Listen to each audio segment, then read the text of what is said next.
Hey guys, um, so I went to this dealership that was close, basically a dealership that was bought out by the other dealership that I usually go to, and they had a lot more stuff. So they had two bikes there. One was the Honda CB 300R, and it was exactly like this except just the tank was a dark blue. It looked really nice.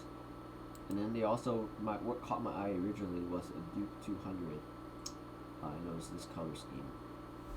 So, yeah, originally what I had planned to do, in terms of getting the Grom or just getting to 70 miles per hour, I, so originally what I wanted to do this season was to get a direct ram air intake, either the man in the box or the Chimera, and then do a full exhaust system.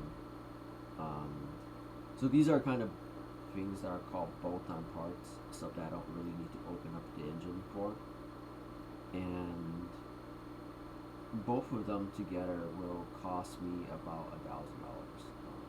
Most of it's going into the exhaust, which is like $800 or 700 $800.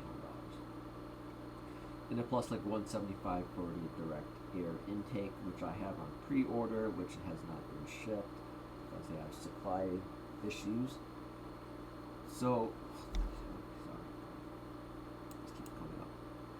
So what I was thinking of doing instead was, and this kind of came to mind when I was at that place looking for parts, and I need to replace the blinker cover on my left hand side, which funny enough they ordered the wrong part. Yeah, so not very good impressions of this dealership so far, but they had this Duke there, so I was thinking like, would it make more sense for me to just trade in my Grom and buy a new bike, capable bike? So the Duke 200 produces 22 brake horsepower, or 22 horsepower at the wheel. The CB probably is like 30 or something like that. And so the Duke is 44,000 retail. God.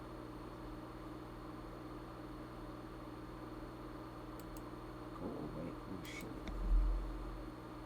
So maybe it was a naive of me, but I'm like, okay, if I trade in my Grom, which is still in really good condition, and if they can give me a deal where, like, the price of the trade-in and then everything out the door will be similar to, like, the full upgrades on the Grom, which is, like, basically the intake, the exhaust, the DHM cam, the racing ECU, and then the tune, which is probably like 1,500 to 2,000. Maybe I'll just buy a new bike instead, right? Because I'm guaranteed with this bike probably 85, with this bike like 95, right? That would make more sense, right? And I'll get a brand new bike too, right? Instead of having to put all those upgrades in. Unfortunately, that's not quite what happened. So they had to work me up for either one of these two bikes, and they said they couldn't do anything for me on the Duke because they're already losing money on it, whatever that means. I doubt that. But they wanted $5,150 for this. This is an MSRP of $4,800. They said that there's like a 250 add-on or something like that from the dealer. I don't know. And then they had like a freight of 750 and a prep of 600, and that, you know, in doc, whatever that is, documentation, that's 250. And they're like, oh yeah, we can knock off 250 for because you're trading in the Grom. But they quoted me at 6,737 for it, and they wanted to. And then with the Grom trade-in, I would be paying 4,237 without taxes and any like document or any like state documents or whatever registration or anything like So, yeah, I don't think that's happening, guys. I do like Hondas. The bike was actually really, really cool. That bike was really nice. It felt the Duke when I sat it, it was way too forward. It like even if I put myself right there on the back, right against that pinion seat or that second rider seat, like it was still way too forward. And okay, so the Duke is like $800 less. So basically, the Duke would be 32, like 3,500, and this would. So basically, I'm keeping the Grom. I because it's too naive to think that I'll be able to get away with like getting at least the Duke for like 1,500 with the Grom trade in. Nope, that's not happening. It's double what I expected or what I wanted. And for the this one, this is literally like 3 times as much as I was hoping to pay for. Okay, I guess I could do financing, but unfortunately at this point I can't do that. Maybe in the future, maybe next year. But next year, if I were to updo it, I'll just do an engine swap on the ground. And the like when I sit on this, I feel fine with it. My legs are a lot stronger now than when I first started riding because I'm working out a lot more, especially the legs. My legs are really strong. God damn it! Oh my god. Maybe I'll go to my original dealership and see what they have. See if they do have Hondas there. Maybe they will work out a better deal than like this, though I doubt it. Not that much. I mean, what can we do? Probably 500 less. If I were to trade in and get this for 3,000, right, out the door from Airpig, is it worth it? It could be. And then I'll just kind of slowly pay this off, just buy it all out, right out. I don't know. It's hard to say. Yeah, I need to think about it because I need to start ordering the full exhaust and figuring out where to get. So I think I bought the man in the box. Let me just actually look that up real quick. I'll show you guys. Man in the box. So I bought this. It's on pre-order. It's been about over a week and they said it will ship within a week. It's been about a week and a half already. Well, probably 2 weeks.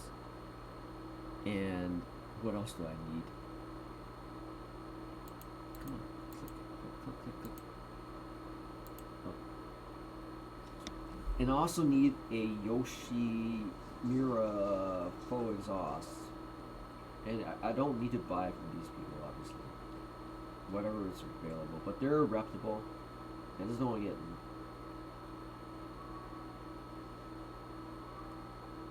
I just don't want to get ripped off.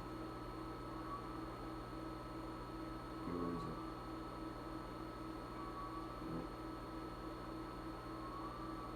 So I'm not getting slip on. Okay. It is here. Anyway. Okay. It's on pre-order. So I'll be doing the full system. It's actually pretty reasonable. 649 from a reputable dealer. I just don't know when I'll be getting this. And dear God, I need to change. Sorry, cat's going crazy. I do need to change the system too. Always having to change the stupid chain or push the chain, that's really annoying too. But I guess I'll be keeping the Grom, guys. This was really nice though. But the problem of this one, there's a couple problems. Actually, it's a really minor problem. If you have a 2-car garage, right now the Grom is so small, I can slip it into the side. On one side of the garage is still park the car into the garage, both cars. There's no way I can do that. I think this is way too wide. And I'm gonna hit the freaking bike. So Yeah, this is definitely okay. Anyway, that's what I was thinking. So I'm pretty much not gonna do it. I'm not gonna. I don't. At this point, I can't really do it. So I'm just gonna go with the upgrades and go full Grom life. And the reason why I'm doing this, and I didn't talk about this the other day, it was a really windy. Maybe because I was using like high octane.